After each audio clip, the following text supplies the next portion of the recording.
Dinkum is finally getting out of early access and will be releasing into its full version with a huge update filled with exciting new features. With a new creative mode, expanded villager interactions, and new ways to control multiplayer features, this update offers something special for every kind of player. Here's everything you need to know as we get ready to welcome Dinkum's full release. The 1.0 update is scheduled to release on April 23, 2025 at 2 o'clock UTC. There won't be any downtime maintenance, so if you're already in the game, you can keep playing. Just remember that to access the new features, you'll need to exit the game, install the update, and restart it. First up, Creative Mode has been added. In this mode, you can search for items and add them to your inventory, tweak the time of day, adjust the weather, and even summon animals into existence. However, once you switch a save to Creative, Steam achievements will be disabled for that file permanently, even if you switch back to default. You can activate Creative Mode when selecting a save by hitting the little cog icon to toggle between the two modes. I personally enjoy decorating my base, so being able to test different layouts and seeing what items I can get in the game is a real game changer for me. Next, no more wandering around your town trying to find that one NPC you had a quest with. The town bell will soon be added to the game. After completing the town hall, you will unlock the town bell deed. You can ring this bell by interacting with it or hitting it with a weapon or tool.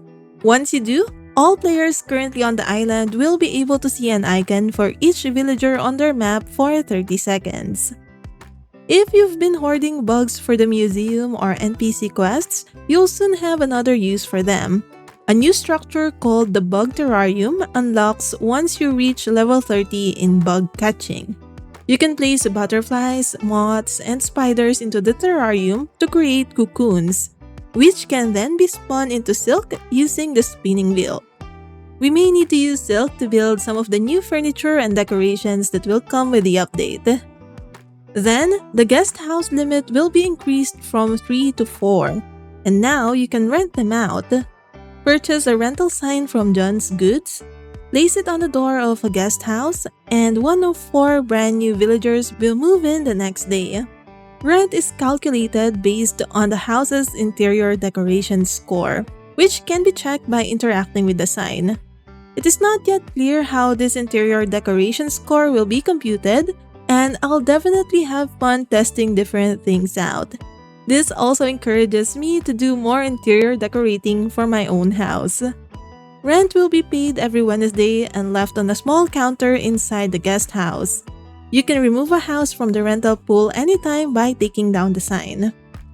A new plane is being introduced to make travel faster and more flexible. It is faster than the helicopter, can land and float on water, and carries up to 2 players. However, unlike the helicopter, it cannot hover. To unlock the plane, you will need to give Franklin enough shiny discs and complete the Berconium mission.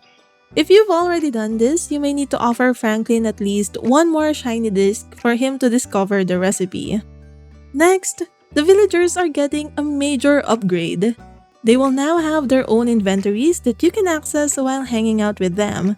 You'll be able to give them tools, which they'll use to help you out based on the situation, whether it's chopping trees or fishing.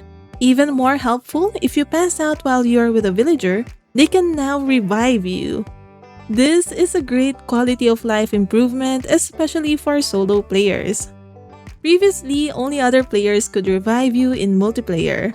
In single player, your only options were to quit and reload the day, which will make you lose some progress, or click revive, which would push the game to the next day and cost you money and tool durability. Villagers will now also wear clothing from their inventory, so be careful what kind of clothing items you give them while you are fulfilling an NPC quest. There's a chance you'll start seeing the NPC wearing those around the town, so make sure to only give clothes you'd like to see them wear. There would be a new type of request from the villagers to collect specific items depending on the season, and new dialogues have also been added. Plus, they'll perform more natural behaviors like eating, fishing, or catching bugs. Conversations between villagers now include speech bubbles and emotes, adding to the liveliness of your town. Then, we are getting 3 new outfits, 19 new furniture and decoration items, 2 new bridges, and 15 cassette tapes. These cassettes can be played in the boombox. Just insert a cassette and music will play when you are close to the boombox, replacing the existing music in the world. Cassette tapes can be found in shops, mines, or from Jimmy the Trader. Very valuable gold ores and nuggets can now also be dug up and found when the island is experiencing a heat wave. Multiplayer hosts will now have greater control over island permissions. The host can set their default permissions if it's a visitor's first time on the island. If they have already visited your island, their permissions will be set to their last saved value.